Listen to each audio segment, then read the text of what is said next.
Welcome to Cardano Over Coffee. Please remember to join us live on Twitter Spaces Monday through Friday at 2:30 p.m. UTC, 9:30 a.m. Eastern Standard Time. Today, we'll talk with Winter NFT, who's built an embedded Web3 checkout solution to sell NFTs via credit card and Apple Pay. Don't forget, we'll be in Denver, Colorado, August 24th through the 26th at Rare Evo. Get your early bird tickets now at rareevo.io. And yes, you can use crypto. Use discount code COC10 for 10% off the already discounted prices. Got your coffee? Let's get to it. Iconic. Anyways, welcome, Winter NFTs. How are you doing? How do you like your coffee? Ooh, good morning, good morning. I actually like mine black with no sugar or cream. Like it gets right to the point. Also, I don't know if any of y'all have Turkish coffee before, but wow. Yeah, strong coffee. Yeah. Oh. How about Are you tapping it? how about You're yourself? kind of popping in and out a little bit. I'm not sure what's happening. All right, welcome back. Is this better? Oh yeah. Yes. The Turkish coffee already got me good. Mm-hmm. Are you shaking? If you're not shaking, get another shot. Yeah, I would just stay off of mute because I think that's part of the issue. Stay off of mute and just go ahead and roll. I see. All right. Well, pleasure to be here with you guys. I heard a little bit of what you were saying, UTXO, but could you repeat a little bit what I was coming up? Yeah, sure. So we're really excited to see what you've got to offer in terms of a payment gateway and onboarding ramp for buying and selling, particularly selling NFTs with credit card, Apple Pay, all that kind of stuff. As you know, JPEG Store offers something very similar on their platform. So I'd love to hear what it is that you're adding to the community and the value that you make. Yeah, good question. So you're talking about us. We have the partnership with JPEG Store. We are their custodial wallet Yes. and credit card processor. So that is our purpose. And we came in Cardano about 3 months ago, maybe a little bit more. After seeing some, no one was really building over here this kind of way. So we were like, we're going to pick up and move over here. But yeah, so we help custodials, people's NFTs. That essentially means we get to hold your guys' NFT, and you guys don't need to necessarily worry about a wallet or such nature. All you need is an email address that mostly everyone has. So it just breaks that barrier down for entry, and the main purpose of that is to try get them onboarded first, and then once they're onboarded, then we can teach them how to transfer to a native wallet or start learning what a seed phrase is and things like that. Having that at the very beginning is very off-putting for people, and this way it makes it feel like you're doing a simple online checkout like at Amazon or something. So that's kind of the purpose, is to make it feel like you're doing a Web2 transaction, because most people are so familiar with that. And so yeah, we essentially just help onboard users that way, and then also take card function and Apple Pay and bank and a couple other features that we're launching here soon, actually. So yeah. And So this begs the question then that ultimately the person who's buying the NFT is not actually in possession of the NFT during that initial phase, correct? And then you're going to then suggest to them to get a wallet. What if they don't? You're going to consistently just hold that NFT in your custodialized wallet?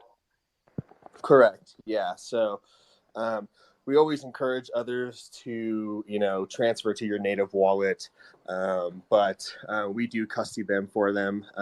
You can transfer immediately. You don't have to use our wallet service. It's just there for those that don't have a wallet. And then what it happens is you can just send it straight to your Eternal wallet or other whatever native wallet you want to use. And then basically the custodial part is, yeah, we can hold on to it as long as you want. Obviously, there's some disadvantages of you not having your own, item. But yeah, we highly encourage people to custody themselves. It's just a helpful function that we made to onboard users easier. Do you how many people do you have a lot of people that choose to keep the NFTs with you. Like I will worry about the liability of having that, the custody of all those NFTs. Because you have to partner with a lot of platforms, right?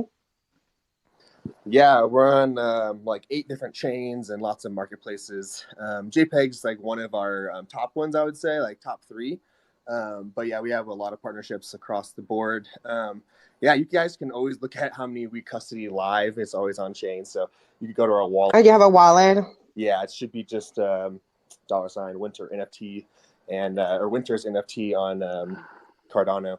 And you'll probably see that in the activity a bunch, and it looks like we're buying a bunch, but in actuality, it's other people buying, and we're just the transmitter. So whenever an transaction does happen, we take it and then transfer it to your wallet. So you'll see our name come up a lot. But yeah, technically we are liable, and we're like a legit company, SEC, certified, and we're clear on those legal regards. And where you've registered, and like we kind of like went straight into the questions, which we normally don't do that. Right. So I Well, feel like Tom started it off that way, we're which he shouldn't have, through like the beginning of how we will like build up to this point. So why don't you tell us a little bit about the company, and when did you start it on blockchain? What brought you to Winter NFTs and all the good stuff, so we can know a little bit more about you.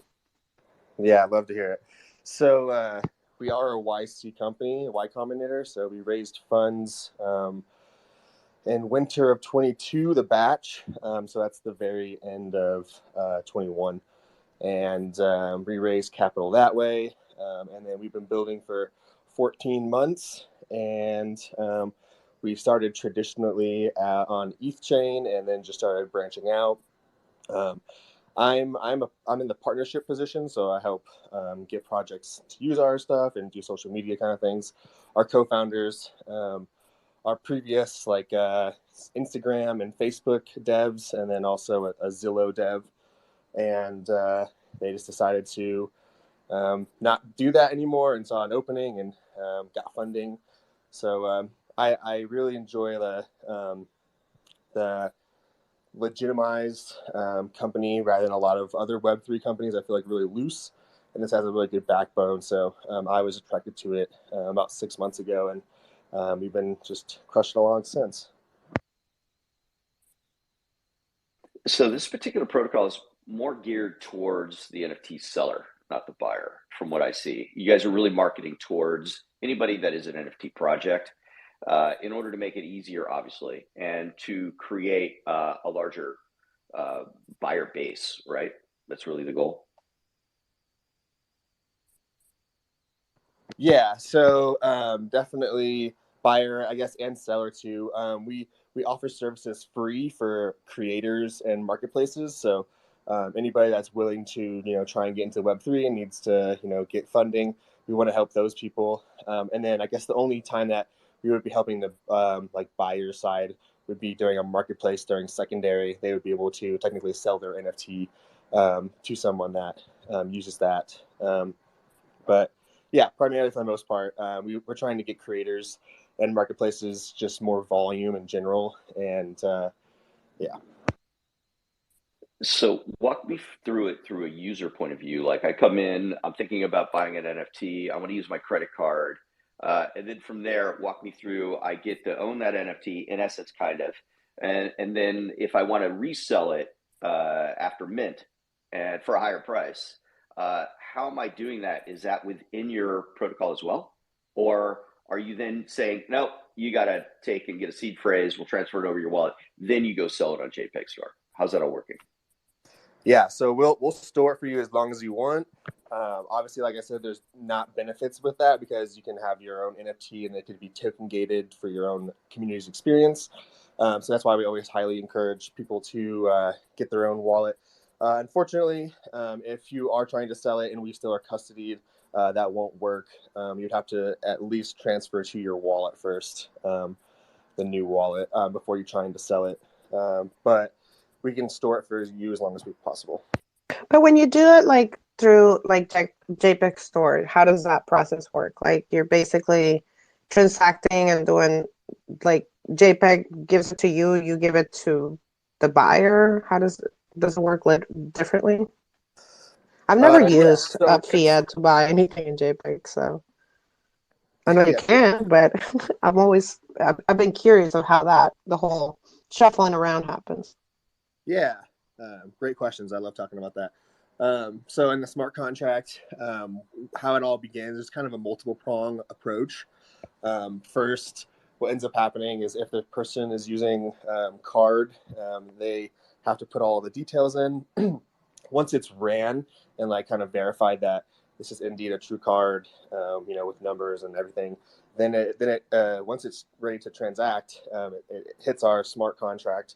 What ends up happening is once that's cleared, Winter's NFTs goes to that JPEG listing, purchases it with our own ADA, and then from that we get custodied and can send it out. And then on the back end, when they use the card, we actually receive the fiat. And then what ends up happening is we top up our wallets on different chains. So we have a wallet with liquidity on each chain, and each partner that we have on each chain will be refilled appropriately when needed. And then we essentially hold all the money in different chains and then purchase it on their behalf, and then just basically are kicking it to them at the end. So as far as the wallets go, multi-sig wallet, or who's holding the keys? How many people have control over it? How's that all work? Because obviously that's a huge security risk there. 100%. And we would be liable. So that's one thing I guess it's kind of good is that the user wouldn't necessarily take that hit. Anything that's custodied under us, we're obviously held liable. There's only the two co-owners have the keys, and all the keys are encrypted. I forget which encryption software they use. I know that a lot of our custodial wallet stuff is on Stitch, and so there's a frequently asked questions thing on our website that has all of those more fine details on there. But just to answer your question, there's only two of the owners that have, ownership of those keys. And so, definitely always a security risk when anybody's holding keys and things like that. But we have really good partnerships with really solidified people in the industry, like Coinbase, Kraken, and a bunch of partnerships with Visa and MasterCard and things like that. So we definitely have taken precautionary measures. And obviously, Web3 is a scary place, but we feel very confident with our private keys. Should we ask the Lido question? Like, if Lido was here, he will be asking, who's the adult in the room? He used to ask about the 50-year plan, but now he switched it to, who's the adult in the room? Who is the adult in the team for the experience and leading and taking responsibility for what goes on? Yeah, it's not me. Just kidding. Our owner is Michael, and then the other owner is Evan. I asked them to come, but unfortunately they're working on this new feature that we're launching here soon. So we're trying to get it ready by the end of this week so it can be launched. I guess those questions would kind of be opposed to them instead of me.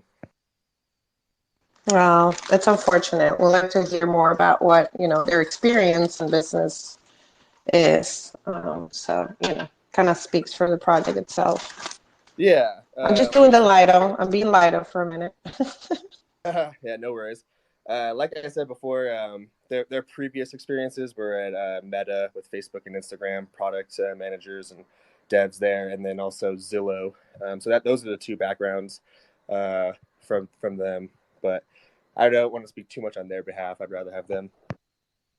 So well, you are speaking on their behalf by presenting their project. You absolutely are speaking on their behalf. Explain a little bit on the pricing. 3 to 7% variable. Why is it a variable?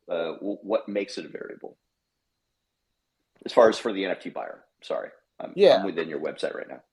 It kind of depends on a couple of different variables. Like I said, that being so different parts of the countries or worlds have different, I guess, a little bit of percent differences, and that can come to play.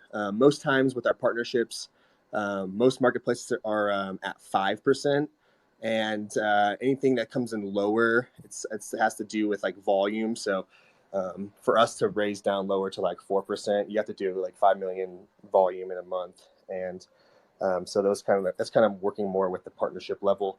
And that's just because of transacting credit cards. Obviously, there's fees associated with that. And why we're working on that, one of the new features is the bank account, or ACH. It dramatically lowers those percents. We obviously know that no one wants to have those extra percents added on are precious. So we're trying our best to lower those. A lot of those fees are associated by the card processor itself, not us directly. But the bank account dramatically lowers those fees, and we're trying to shoot those sub 2% for those. And the first thing I think of is there any plans to offer your own credit card in the future? Yeah, smart. I don't think at the moment right now. I think we're kind of like the middleman. We're the processor for everything. We have a lot of it is just is processed through Stripe. So we have a partnership with Stripe, and so they do a lot of that kind of end of things. We've been kind of thinking about working more on like wallet abilities and those kind of features before a card function.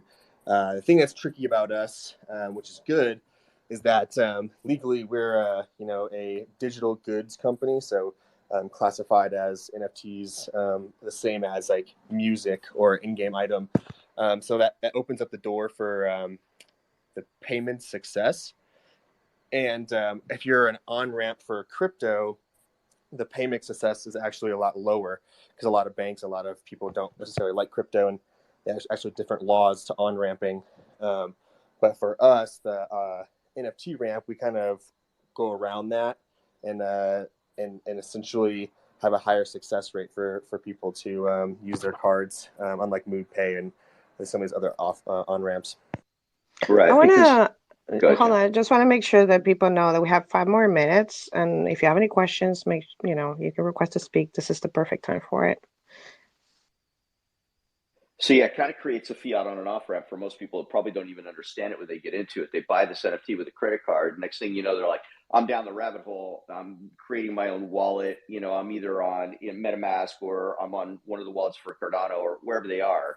And then the next thing you know, they sell that NFT, and then they have that particular token in their wallet, and now they're part of crypto. And I really love this idea because this is really, I think, the nexus of how we onboard people without them knowing they're being onboarded. And then from there, it becomes easier because in the beginning, there's such a barrier to entry because they feel it's so hard to do. But once they become comfortable with it, it's not really that hard. And most people can become a little bit more comfortable with it. So that's awesome that you guys are doing this. This is one part about this I absolutely love. And can we, for anybody that's in the room that would like to implement this, what do they need to do?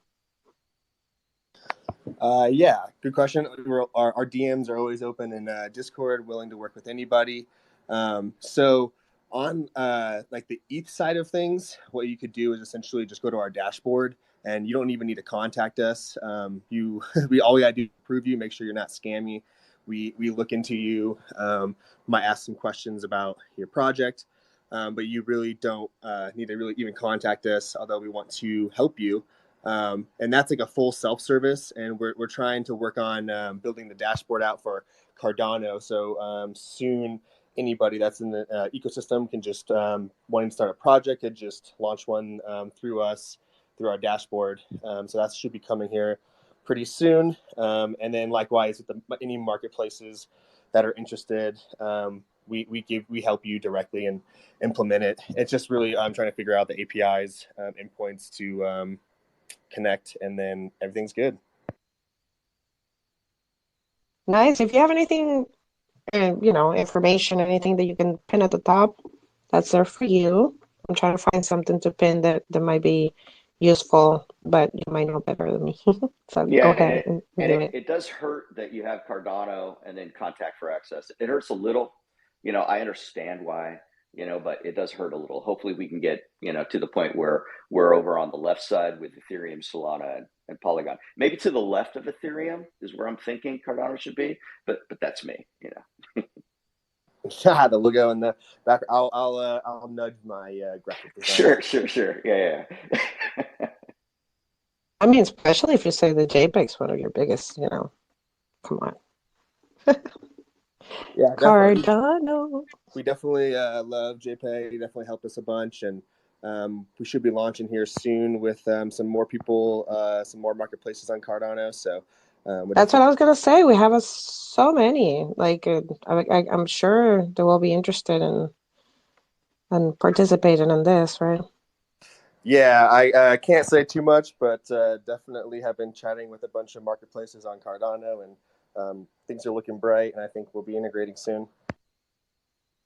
So I'm curious, when you guys thought about, obviously you're not the creator of this, but when you thought about adding another one, it could have easily been Algorand instead of Cardano.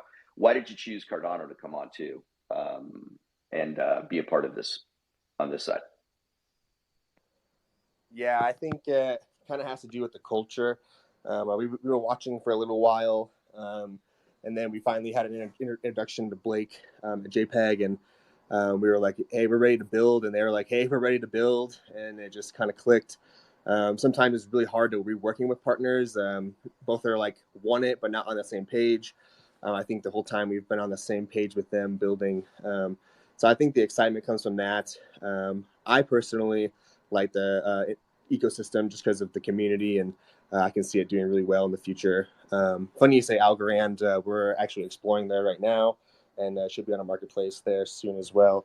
We're really trying to branch out and just kind of get all the ecosystems down, and then pretty much maximize each ecosystem, because right now the development, we only have a couple developers, and each chain has pockets of features that we're all trying to make them all equal. So something that we're, I guess you could call it growing pains right now, just trying to make all the features equal on each chain.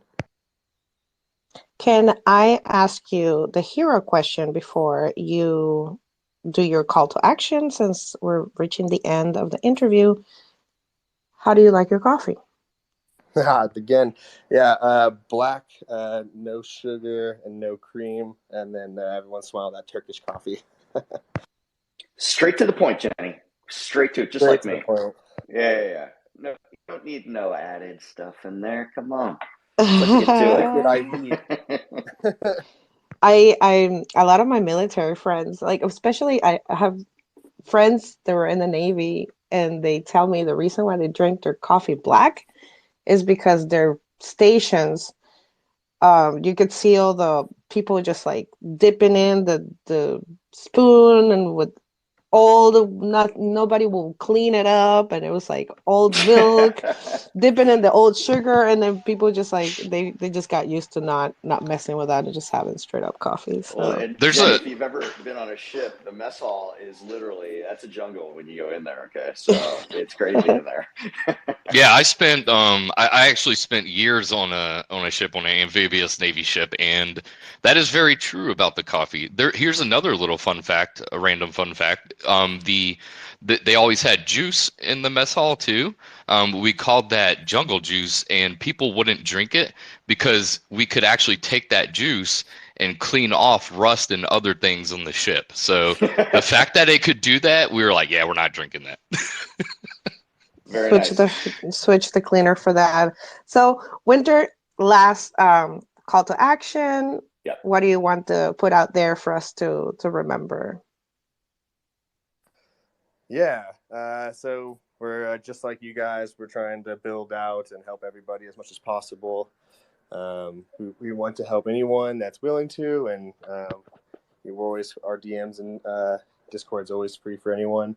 And then if anybody wants to help building things, we're always down to help that as well. We hope you have a great day. Thanks for tuning in with us, and hopefully see you in some more spaces. Thanks for having me. I really appreciate your time. And yeah. Definitely. And thank you for coming. Yeah, Hero really loves, we love really doing not just audio, but having the video in there as well. It makes it just more dynamic, and people could actually watch it while they're listening to it if they so choose. Yeah, we'd love to have some media from you guys as well.